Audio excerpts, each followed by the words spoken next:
Bienvenue dans cette vidéo. Dans les minutes qui viennent, je vous propose de vous présenter les 3 principales idées reçues sur l'éducation canine positive. Juste avant, un grand merci d'avance de liker, commenter et partager cette vidéo si ce format particulier vous plaît. Pensez bien aussi à vous abonner à la chaîne pour être informé des dernières nouveautés si vous le souhaitez. On débute tout de suite avec la première idée reçue qui est éducation positive égale friandise. Alors, c'est vrai qu'elle n'est pas non plus complètement fausse, cette idée reçue là, mais pas complètement vraie non plus.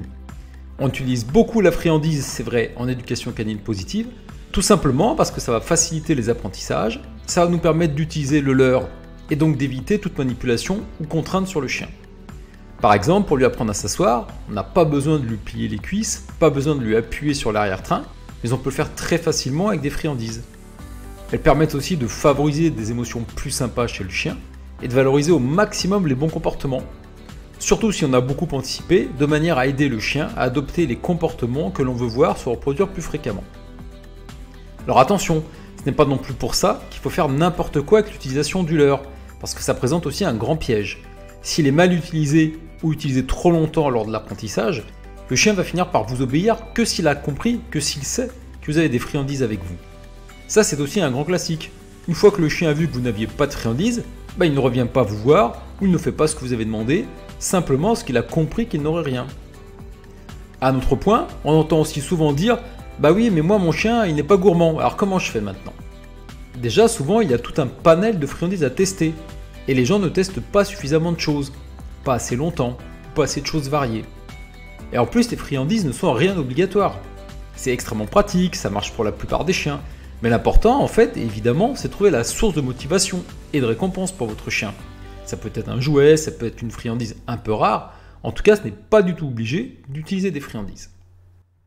L'idée reçue numéro 2, c'est que l'éducation positive sera une éducation permissive, dans laquelle il n'y aurait absolument aucune règle, on n'aurait aucune exigence vis-à-vis du chien, ni aucune contrainte. Bref, le chien serait le roi.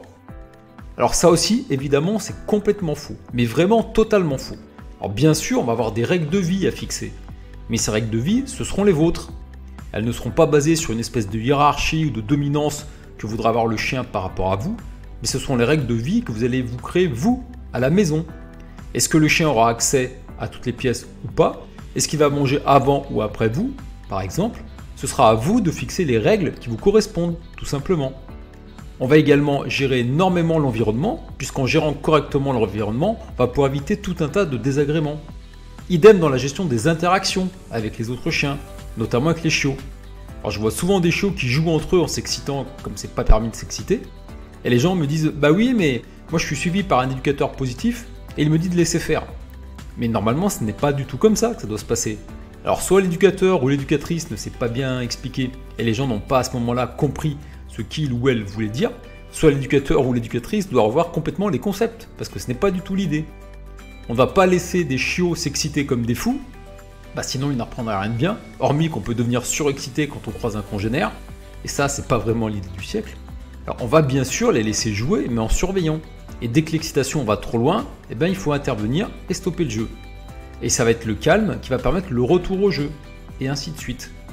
On va aussi évidemment favoriser au maximum les rencontres ou des cours pour chiots avec des adultes calmes et qui tolèrent bien les chiots et qui vont quand même pouvoir les cadrer de manière calme afin de leur faire apprendre les codes canins, la politesse canine. Et bien sûr, on va faire aussi un gros travail sur les émotions, notamment la frustration, le calme, parce qu'un chien qui n'apprend pas la frustration ni les autocontrôles ou autres, c'est un chien qui va devenir un adulte très très vite pénible à gérer. Une troisième idée reçue sur l'éducation positive, c'est qu'elle consisterait à être une éducation qui est uniquement adaptée aux chiens à mémères, entre guillemets. C'est-à-dire les petits chiens qui, si en cas de no-contrôle, vont pas faire trop de dégâts, ou des races qui seraient vraiment cool.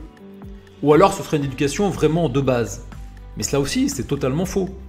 En fait, les éducateurs canins comportementalistes qui travaillent en positif interviennent sur n'importe quelle problématique d'éducation ou de rééducation. Que ce soit de la prédation, de la réactivité, de l'agressivité, enfin peu importe. En fait, ce sont simplement les protocoles d'action qui diffèrent de ceux utilisés en éducation canine traditionnelle. Et on assiste même d'ailleurs maintenant à de plus en plus à des dressages spécifiques, comme des chiens guides d'aveugle par exemple, ou des chiens d'assistance, qui sont éduqués via l'éducation positive. Voilà, j'espère que cette courte vidéo vous aura plu. N'hésitez pas si c'est le cas à la commenter, la liker et vous abonner si vous voulez en voir plus. Merci de votre écoute et je vous dis à bientôt.